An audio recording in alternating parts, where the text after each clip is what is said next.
Hello everyone, this is Julie with Craft with Julie, and today is time for another sketch hop.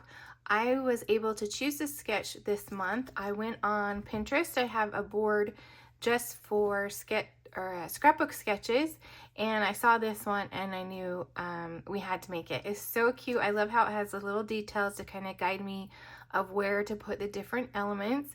And my first thought was to do something cutesy with a photo of my daughter, but this came in the mail. Let me grab. This paper packet came and I'm like, I have to use it. How cute is that? And the stickers, there's already little banners. And so I remember this photo of my daughter.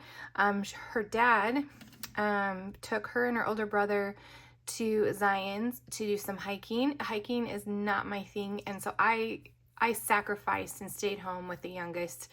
You know, someone's got to do it. So I stayed home and they went hiking. This day they were in the Narrows, and I haven't documented it yet, and so I thought this would be really cute with the colors.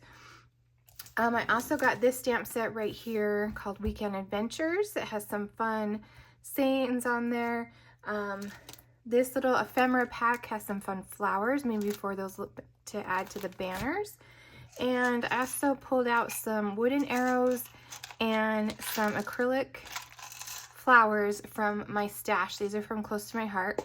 And I think this is going to be so cute, and I'm excited to put together. So come along with me and let's see how this page goes. I'm using basic beige for the base of my page. That was one of the colors that were suggested with this paper packet. This paper packet is called Weekend Adventures, and I got the paper packet and the sticker sheet. There's also a scrapbooking workshop kit that I will be doing all month long, so make sure you click that subscribe button so you don't miss out on those layouts as well. But for this one, I'm just going to go ahead and cut down the pattern paper to 4 by 3. I guess that would be close to the size that is shown in the sketch, and then I'm going to rearrange the papers and kind of decide which patterns and what orientation I want to put them in. I will corner around these pattern papers, but for now I just want to lay them out to see what the colors look like and the different patterns. And it looks like I missed one, so I need to add one more to that section of the page. And now I'm bringing in my photo to see what it might look like and where to position those pattern papers. On the sketch there is a piece of paper on the left hand side. It looks like it's about 1 inch, so I'm going to go ahead and cut that from the icon paper. And then there's also like a little striped piece, and there so happens to be one on the sticker sheet, so I'm going to set that there to kind of look at it and decide if I want to use that or not. And then looking at the pattern papers, I decide that the black stripe doesn't quite work, and also the blue, it just doesn't go with my photo, so I flip those around, change the orientation of the papers, and I like that a lot better. While I had my trimmer out, I decided to go ahead and cut the pieces for the banner out of the pattern papers, and I start big. I think I start at 2 by 2, and then I cut down about 1/2 inch each time just to make sure I get the right size that I want. I end up with a piece that is 2 inches by 1.5 for all of my banner pieces. And I'll also bring in some black cardstock just to round out that banner because there's only 3 patterns, so I needed a 4th, and I thought black was kind of a fun accent color to add to that banner. I do decide to use a sticker that was included on the sticker sheet. It kind of has that red orangey color to it, and it will definitely matches my photo and the red rocks in southern Utah. So I go ahead and add that to the side, and now I have corner rounded all the pieces, and now I can just lay them out and decide exactly where I want those to go. I matted my photo on white cardstock, and then I'm going to dovetail the pieces of the banner, and to do that I just simply cut up the center and then meet corner to corner, and it makes the perfect little banner. So I'll just add those on the top just like the sketch. I do feel like my photo needs a little bit more to it, so I do grab some black cardstock and I mount it onto just a piece of black, and then I'll just take my trimmer and kind of leave an edge around it. I didn't measure or anything, I just kind of eyeballed it, and I really like how that makes my photo stand out a little bit more. I'm going to go back to the sticker sheet and grab the banner pieces and then add some 3D foam to the back. This is what I like to do when I'm working with stickers. I add a piece of foam so I can mess around with them, make sure they're in the right position, and then add them to my project. So it's kind of just a trick that I use. On the sketch there was a little piece going across one of the pattern pieces, and I didn't want to do the full sticker, so I cut off the extra that was left behind from the sticker that I already used.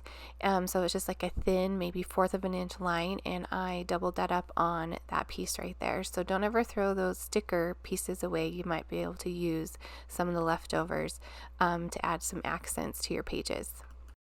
So I like how everything is going, so I'm going to go ahead and commit to the banner, just using it or pulling off the 3D foam pieces, and then I do need to move it a little bit. So those pieces are a little forgiving that you can pull them up and kind of move them to where you need them to be.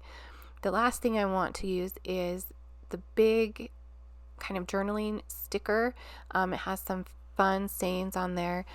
Nature rules: explore, enjoy the land, leave no trace, listen to nature, observe wildlife, respect others, be prepared, take pictures, have fun, relax, and unwind. And I thought that'd be perfect for this adventure. So tell me you have a cat without telling me you have a cat. Can you see my linen thread? It is a big mess, and thanks to Lila and Trevor, they love to play with my twine, and if I leave it on my desk it ends up in a big ball. So that's my fault, but I'm going to use this linen thread and do a double bow and add it to the sides of the banner just like the sketch. Now it's time for accessorizing. I bring in all of those items I pulled out of my stash and place them around and kind of decide what I want where, if I want to use it, if I don't want to use it. This process can take a while, if you know, and so I'm just kind of mess around, and then I ultimately take actually quite a bit off of it and decide to go a little bit more simple with the accents. There is stitching on this page, which I absolutely love, and I went back and forth from doing real stitches or faux stitching, and I decided to do faux stitching. I just got some of Stampin' Up's journaling pens, and I was pleasantly surprised that 3 come in a pack. So I believe you get 3 for like $10 or something. So you can share them with a friend, or like me, I can put one on my desk on where I do my videos, and then I can let one of my kids steal the other one like they like to do. But I'm going to go ahead and just add some faux stitching just like this sketch, and using my T-square ruler. I'm still trying to decide what I wanted to use, and like I mentioned before, I actually take quite a bit of these little doodads off and go with more of a simple look. Now the sticker sheet has some really fun words on there, and I choose the green one. I think that will work best for my color choices, and it says adventure, so it works perfect for my page and the theme of the page. So I decide I don't like the acrylic pieces on this page. They're just too small, they're a little bulky, so I decided to just go with ephemera. Now these ephemera, they're kind of new, and they're thicker than they used to be, and they have more of a chipboard feel to them, and they also have an adhesive sheet that you can pull off the back, and I actually found that out on accident in one of my last videos, so I'll actually link it up below or up above so you can check that one out. But I add the word strips. They're just 3 inches by a 1/4 inch, and add those next to the photo. And then you can see that I moved things around and just added a couple little clusters by my title piece, and then over towards the left hand side, this heart was so cute. It had a pink to it, but also matched like the red, so it's still, you know, girly. And in the ephemera pack there were these daisies, and I just love them. And they have a little yellow in the center, and they're just so cute. And then there was also a red ladybug, and I just had to use that as well. I could probably be done at this point, but I feel like the background is a little too bare. So I grabbed the Weekend Adventure stamp set that I showed you in the beginning, and there's kind of a speckle on that stamp set. And so I grabbed my Pecan Pie ink, and I tested out, make sure I like it, maybe do second generation, because I've already have my page done. I don't want to mess it up at this point. And I do decide just to go ahead and stamp some of those speckles all over the page in different spots. Stamping on your page after you're pretty much done is super scary for me, but I think it works out in the end. And I just added some, I turned the stamp, not twisted, but I turned the stamp so the little dots were going in different directions. Make sure there's a little speck in all the little areas of the page. And then I decide that it's still a little too clean for a camping page, and so I grab my blending brush and just dip it in my pecan pie. I kind of tap it off onto my scratch piece so it doesn't go on too bold, and just add a little swish of that brown right over the speckles that I stamped. And while I have it out, I might as well ink up the edge of this page. It's for camping and hiking. It can't be clean, right? You better believe they came home super dirty and all of that red dirt. I love Southern Utah. We call it the Red Rocks, Red Rock Therapy, because they just make us so happy and it's nice and warm. So definitely I had to dirty up this page a little bit.